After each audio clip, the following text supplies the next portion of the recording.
We're calling this week's episode The Gratitude Factor, and bear with me because I'm currently on crutches trying to hold myself up and this camera at the same time. But yeah, we're calling this week's episode The Gratitude Factor, and I like to think of it as like great attitude, gratitude factor, because it's something that's been keeping me going lately. When I have moments of frustration or, again, flashes of like, why me? Like, this is frustrating. Like, why is this happening? All that stuff is very real, but that's not productive in this process. I've been trying to combat it with this idea of the gratitude factor. So, for example, I'll think of things that keep me going. So, I'm here because I have an amazing program that I want to be a part of, that I want to be a part of its success and future successes. I think of that. I think of that I'm grateful for my family who's been so supportive in this whole process and just in my whole life in general too, that I can always go to them for anything. And, I even think of the school. Like, I'm so grateful for the school that I'm at now. It's what I wanted in a new school. It was what I wanted in college in general. And at my last school, I didn't feel like I had very many of the things that I was excited about college for that I actually do have here, from, again, the community being so welcoming to, just the friendliness of Southern hospitality. It's such a very real thing here that it's something that I can't take for granted, because when you go to other places, it's not like that at all. So it's definitely something that I value and really do cherish about this school and about this campus and about Conway and South Carolina. And then, again, this doesn't mean that I don't have moments, but like lately, for example, I've had pain, a lot of pain, needless to say, up and down. And it'll be frustrating because it'll feel like one day, the exercises are getting better, and then the next it feels worse and it feels tighter and it feels like I'm taking steps backwards, and it's discouraging. It's honestly very discouraging. So one thing that I, again, try to go back to is that gratitude factor, and I even try to combat it with training too. Like, I'll just take it out on the weights, I'll take it out on the med ball that I get to slam in the weight room. So that all helps a lot. And there's even times where people tell me to hang in there, which I appreciate. But if I'm being honest, there are times where I always think if someone tells me to hang in there one more time, I will break their toe, because it is sometimes just frustrating to hear that over and over again. And it almost reminds me of like, man, I'm still in this.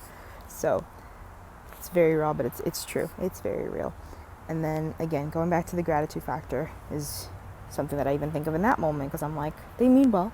They don't know, but they don't know what I'm going through, but they are trying to help me focus on the positive. So I do understand that. Even something else that helps me stay and kind of keep going is thinking about what I want to come out of this. So, there's still things that I can better myself at while I'm in this process that I probably could have been better at even when I wasn't injured yet. Like, for example, one of my goals that I've always had for years, that I always say this is my year, is to get permanent abs, which sounds like the silliest thing. But it is a goal that I've had for a long time, and now more than ever, being that it's one of the very few things I can still do, there's no excuse at this point for me to not get that. So to have a permanent 6-pack or an 8-pack or some sort of pack would be great. So that's what I'm working towards, which also goes hand in hand with staying in my best physical shape possible, because that was something that in my last injury with my knee, I didn't do the best at, and I got emotional with it. And honestly, I probably did even emotionally eat at times, and then that caught up to me very fast, and it was extremely difficult to work off, to do that on top of having to get back into regular conditioning and strength. I had to get rid of all of this and shed all of this extra weight that I had put on first. So that's something that I really don't want to have to go back to again and deal with. So it's kind of one of those things where you only have to learn it once.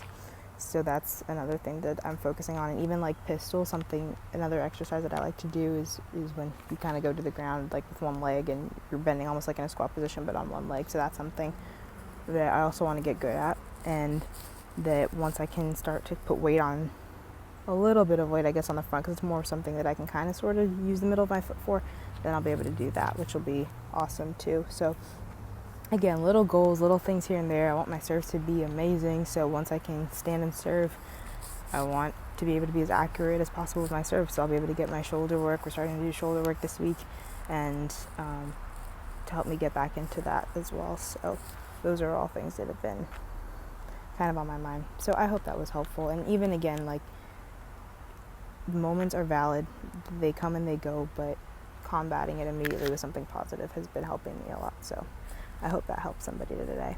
And I'm holding it again with my one arm, so bear with me, but we are one step closer.